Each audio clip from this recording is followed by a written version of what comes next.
जिसमें कि मैं 50 न्यूज़ जो है वो कवर कर चुका हूँ। और आज मैं 4:24 पर उठ गया था मॉर्निंग में, और उठने के बाद सबसे पहले मैंने अपनी टू डू लिस्ट कंप्लीट कर, ऑलमोस्ट हमारे पास 50 डेज का कंटेंट पड़ा हुआ है। तो 50 डेज का डे वाइज में ये टेस्ट फॉर्म में पीडीएफ कंप्लीट कर रहा हूँ, ताकि अगर आपके वोकैबुलरी में नेगेटिव हो रहे हैं इंग्लिश में, तो मैं मेंस का कहाँ से कर रहा हूँ बूस्टर में आपको दिखा देता हूँ। पीडीएफ कोर्स ओपन करो, तो क्वांट्स में गलती होने का मतलब ही नहीं है, केवल स्पीड में प्रॉब्लम है। तो आज हम लोग मॉक टेस्ट देने वाले गाइडली से, और जिसमें कि आज मैंने मेंस लेवल का आरसी कराया था। तो आरसी में मेरे को केवल, तो मैं ना डर डर के उनको टिक कर रहा था। मैंने कहा यार इनको स्किप कर देता हूँ, बट मैं यार इसमें 2 घंटे लग जाते हैं। रीजन ये है कि सौरभ सर क्वेश्चन खत्म कराते हैं, बट ये है कि अटेम्प्ट तक भी पहुंचूंगा, ये गारंटी है मेरी। आज तो केवल मैंने 79 अटेम्प्ट करा था। तो जो अल्फा न्यूमेरिक वाले क्वेश्चन है वो थोड़े से टाइम टेकिंग है, क्योंकि उनकी अभी अर्जुन सर करा रहे हैं। अर्जुना वाला जो बैच है उसमें बीआई रीजनिंग मेंस का लेक्चर ले लिया था मैंने, इसके साथ गाइडली का डे 2 कंप्लीट कर दिया था। और बैंकिंग अवेयरनेस काफी लोग पूछे, तो मैं अभिजीत सर से बैंकिंग अवेयरनेस कर रहा हूँ, जिसमें कि मैं 2 क्लासेस कर चुका हूँ उनकी, और मुझे 120 रूल्स करना है। आज से मैंने 1 घंटा 120 रूल्स को देना स्टार्ट कर दिया।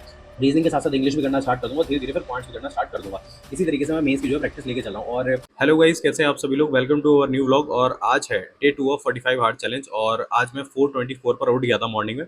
और उठने के बाद सबसे पहले मैंने अपनी टू डू लिस्ट कंप्लीट करी, क्योंकि मुझे टू डू लिस्ट बना के टेलीग्राम पर शेयर भी करनी थी। और इस टू डू लिस्ट को कंप्लीट करने के बाद अब हमारा काम है इस वोकैबुलरी को रिवाइज करना। जैसे कि मैंने आपको बोल रखा है कि अगर आपके वोकैबुलरी में नेगेटिव हो रहे हैं इंग्लिश में, तो आप एक सिंपल सा काम करो। मॉर्निंग में जब भी आप उठते हो, उसके बाद फिर आप एटलीस्ट जो कल की वोकैबुलरी है उसकी पीडीएफ को कम से कम 10 to 15 टाइम्स जो है उसको एक ही वर्ड को रिवाइज करो। और इस तरीके से आपकी वोकैबुलरी स्ट्रांग होगी और आपके नेगेटिव होना धीरे धीरे बंद हो जाएंगे। इसका कोई ऑल्टरनेटिव नहीं है। अगर आप सोच रहे हो किसी और तरीके से कर लोगे, तो फिर आप महान आदमी हो भाई, आप कर सकते हो। इसको कंप्लीट करने के बाद फिर नेक्स्ट काम था मेरा करंट अफेयर्स का। करंट अफेयर्स आपको पता है कि अभी मई मंथ का मैं कंप्लीट कर रहा हूँ, और मेरी जो पीडीएफ है उसमें 393 न्यूज़ है, जिसमें कि मैं 50 न्यूज़ जो है वो कवर कर चुका हूँ। और अब बची हुई इसी तरीके से आगे की न्यूज़ धीरे धीरे कवर करूंगा। और इसी तरीके से मेरा करंट अफेयर्स का पैटर्न चल रहा है। और अगर आपको समझ में नहीं आ रहा है कि आपको करंट अफेयर्स किस तरीके से करना चाहिए, तो कमेंट सेक्शन में करंट अफेयर्स टाइप कर देना, मैं इसके ऊपर एक प्रॉपर वीडियो लेके आ जाऊंगा, जिससे कि आपको क्लैरिटी मिल जाए। तो ये प्रॉपर रिवीजन करते करते मुझे 6 बज गया था, और 6 बजे के बाद फिर मैं लेके बैठा प्रॉपर आईपीएस क्लर्क का जो डे वाइज पीडीएफ है, जो कि आपका आज है डे 2। डे 1 में ऑलरेडी कंप्लीट कर चुका हूँ। डे 1 में मैंने तीनों पीडीएफ कंप्लीट कर ली थी टेस्ट फॉर्म में, और आज है डे 2। काफी लोग पूछ भी रहे थे कि भैया ये जो प्रैक्टिस है कहाँ से करते हो? टेंशन मतलब, अभी मैं आपको बताता हूँ कि प्रैक्टिस में कहाँ से कर रहा हूँ। ऑलमोस्ट हमारे पास 50 डेज का कंटेंट पड़ा हुआ है, तो 50 डेज का डे वाइज में ये टेस्ट फॉर्म में पीडीएफ कंप्लीट कर रहा हूँ।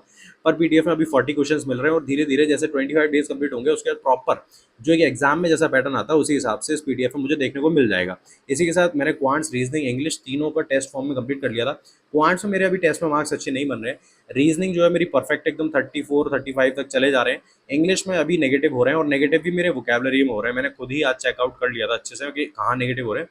तो वोकैबुलरी में सबसे ज़्यादा नेगेटिव हो रहे हैं, क्योंकि यार देखो, हमें ऐसा लगता है जब हम मॉक टेस्ट दे रहे होते हैं कि यार ये वाला आंसर मेरा सही होगा, और हम कहीं ना कहीं तुक्का लगाते हैं, हम सब जानते हैं। और वही जो तुक्का होता है वो एट द एंड हमारा गलत होता है, और यही इंग्लिश में सबसे बड़ी प्रॉब्लम है।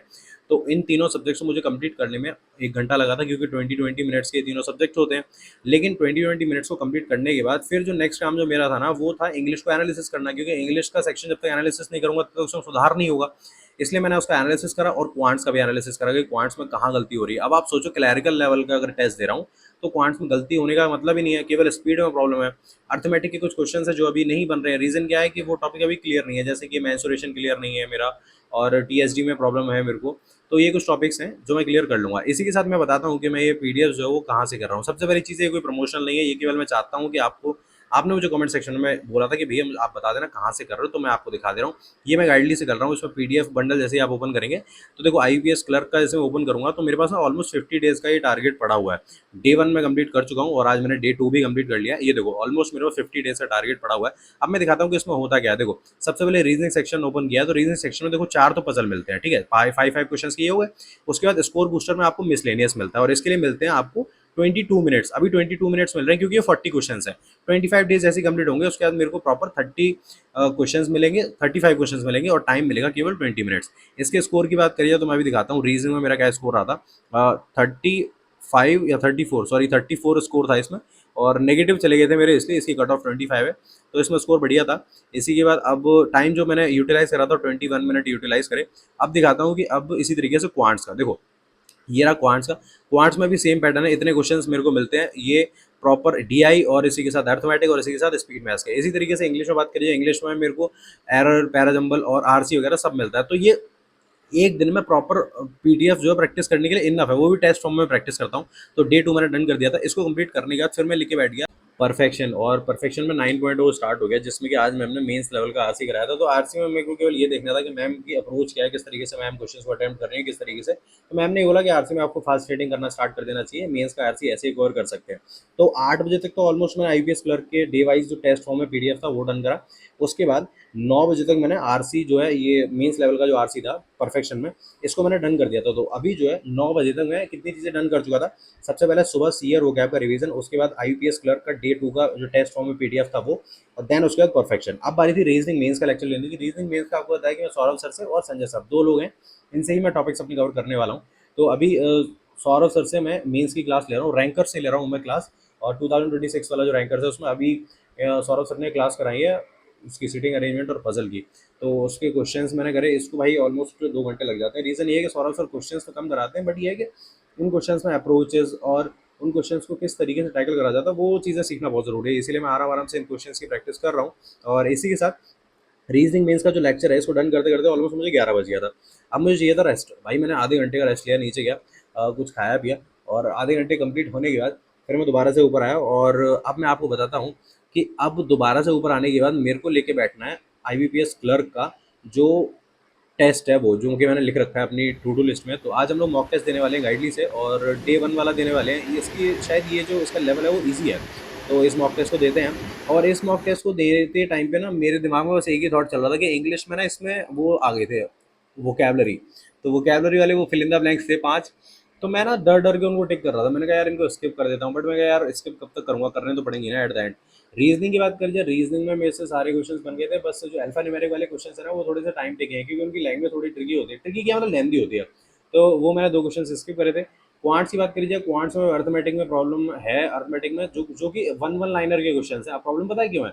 प्रॉब्लम इसलिए थोड़ी है कि मुझे आते नहीं है, प्रॉब्लम ये है कि जो चीज़ मैंने पढ़ी नहीं है तो कहाँ से आएगी मेरे को।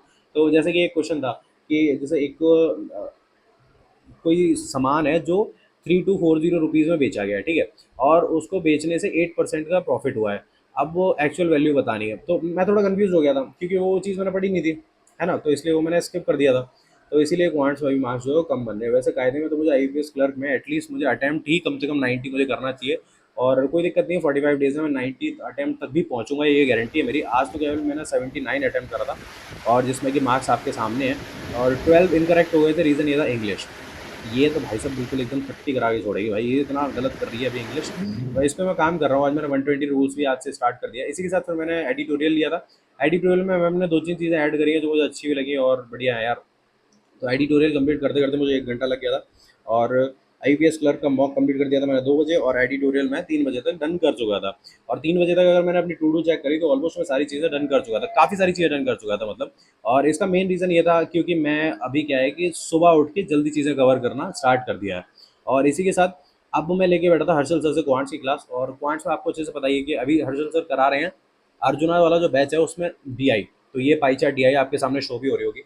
और इस क्लास को करने में मुझे 2 घंटे लगे थे, और ये क्लास मैंने 5 बजे तक ऑलमोस्ट डन कर दी थी। और सच बताऊं तो देखो, आपको ऐसा लग रहा होगा कि मेंस की क्लास लेके भाई सब समझ में आ जाता है, ऐसा कुछ नहीं होता भाई। मेंस की क्लास लेके नहीं आता सब समझ में, बट बात यह है कि एट दी एंड आपके पास और कोई चॉइस थोड़ी है, आपको समझना तो है ही। आज आपको समझ में नहीं आएगा, कल नहीं आएगा, लेकिन आप जब मल्टीपल टाइम उस चीज़ को देखोगे तो आपको समझ में आने लगेगा। इसी के साथ अब जो मेरे पास चीज़ें बची हुई ना, वो बची हुई है मेरा बैंकिंग अवेयरनेस बचा हुआ है मेरा। और बैंकिंग अवेयरनेस काफ़ी लोग पूछ रहे, तो मैं अभिजीत सर से बैंकिंग अवेयरनेस कर रहा हूँ, जिसमें कि मैं 2 क्लासेस कर चुका हूँ उनकी, और आगे की क्लास भी उनकी करूँगा वहीं से ही। और करंट अफेयर्स की बात करिए तो करंट अफेयर्स तो आपको पता है स्मार्ट कीड़ा से चल ही रहा है। आशीष सर से मैं केवल रिवीजन करता हूँ। रिवीजन मतलब ये है कि जो सुबह वाला करंट अफेयर्स है वो वहीं से करता हूँ, क्योंकि रिवीजन वो अच्छा कराते हैं। बट अभी जनरल अवेयरनेस की बात करिए यानी कि बैंकिंग अवेयरनेस की, तो वो मैं अभिजीत सर से ही कर रहा हूँ। इनके नोट्स भी बढ़िया हैं यार, नोट्स प्रॉपर फॉर्म में मिल जाते हैं। और मैं कोशिश करूंगा इसके मतलब काफ़ी सारे नोट्स जो हैं वो डाउनलोड करके टेलीग्राम पर शेयर करने की। और तुम लोगों को भी चैनल पर नए हो तो चैनल को सब्सक्राइब कर लो यार, वीडियो को लाइक कर लो, यहाँ तक आ गए हो वीडियो देखते हुए। अब इसके साथ मैं आपको बताता हूँ, मैंने अपनी टू डू चेक करी। और टू डू में मेरी कुछ चीज़ें रह गई थी, जैसे कि मेरा अभी मॉक एनालिसिस बचा हुआ है, मेंस का बूस्टर बचा हुआ है जो मुझे लेना है अभी। और इसी के साथ जो मेरी चीज़ें बची हुई हैं वो बची हुई है, देखो ये रहा। अब डायरी आप अच्छे से देख लो, इसमें मैं करंट अफेयर्स डन कर चुका हूँ रिवीजन, और वो कैब का रिवीजन डन कर चुका था। आईपीएस क्लर्क का मैंने मॉक दे दिया था। रीजनिंग मेंस का लेक्चर ले लिया था मैंने। इसके साथ गाइडली का डे 2 कंप्लीट कर दिया था। एडिटोरियल कंप्लीट कर दिया, इंग्लिश का परफेक्शन कंप्लीट कर दिया, और क्वांट्स का मेंस का लेक्चर डन कर दिया। अब मेरे पास क्या चीज़ हो रही है, आईपीएस पीओ मेंस का जो डे 1 है वो कंप्लीट करना है मेरे को। और इसी के साथ जो मुझे सीए का लेक्चर करना है, और मुझे 120 रूल्स करना है। आज से मैंने 1 घंटा 120 रूल्स को देना स्टार्ट कर दिया है। तो मैं मेंस का कहाँ से कर रहा हूँ बूस्टर, मैं आपको दिखा देता हूँ। पीडीएफ कोर्स ओपन करो, 2026 ओपन किया, इसी के साथ एग्जाम वाइज पीडीएफ में गए, और इसी के साथ देखो प्रीलिम्स और मेंस दिख रहा है। मेंस पे जाओ, मेंस में SBI PO IPS PO mains का यहाँ दिख गया। ये 50 डेज का पूरा पड़ा हुआ है। इसमें आप क्वेश्चंस देख सकते हो, 20 क्वेश्चन है तीनों सब्जेक्ट्स में। और एक एक करके अभी फिलहाल मैं रीजनिंग ही करना स्टार्ट कर रहा हूँ, क्योंकि रीजनिंग यार ईजी होता है और बना भी लेते हैं आराम से। रीजनिंग के साथ साथ इंग्लिश भी करना स्टार्ट कर दूंगा, धीरे धीरे फिर पॉइंट्स भी करना स्टार्ट कर दूंगा। इसी तरीके से मैं मेंस की जो है प्रैक्टिस लेके चल रहा हूँ। और मैं प्रैक्टिस के लिए ज़्यादातर डिपेंड इसी पे ही हूँ भाई, इससे ज़्यादा और मैं कहीं इधर उधर हाथ पर मार नहीं रहा, इतना इनफ है। इसी के साथ और भी चीज़ें हैं कि अगर आप मेंस का आपको स्कोर बूस्ट करना है, तो आप मेंस के जो मिसलेनियस टॉपिक्स है ना, उनकी प्रैक्टिस कर सकते हो यहाँ से, देखो इसमें दे रखा है, ठीक है। इसी के साथ आज की ब्लॉग को मैं यहीं पे एंड करता हूँ, क्योंकि ऑलमोस्ट मैं सारी चीज़ें कंप्लीट कर ही चुका हूँ। और जो चीज़ें मेरी बची हुई है वो मैं अभी इस ब्लॉग को एंड करने के बाद फिर मैं आराम से बैठ के वो चीज़ें कंप्लीट कर लूँगा। मेरी 3 चीज़ें रह गई, वो आराम से डन हो जाएंगी। और इस ब्लॉग को यहीं पे एंड करने का रीज़न ये है, क्योंकि यार आपको पता है कि मुझे 6 बजे या 6 से 7 बजे के बीच में मुझे ब्लॉग अपलोड करना होता है। तो मैं 5 बजे अपनी स्टडीज़ ऑलमोस्ट जितनी भी है वो डन कर देता हूँ, और उसके बाद 1 घंटा मेरे को इसको एडिट करने में लगता है, और एडिट करते ही मैं इसको अपलोड कर देता हूँ 6 बजे, ठीक है। और इसी के साथ तुम लोग चैनल पर नए हो, चैनल को सब्सक्राइब करना मत भूलना, वीडियो को लाइक कर लेना, और स्टडी रिलेटेड कंटेंट के लिए टेलीग्राम को ज्वाइन करना मत भूलना। मिलते हैं हम लोग नेक्स्ट ब्लॉग।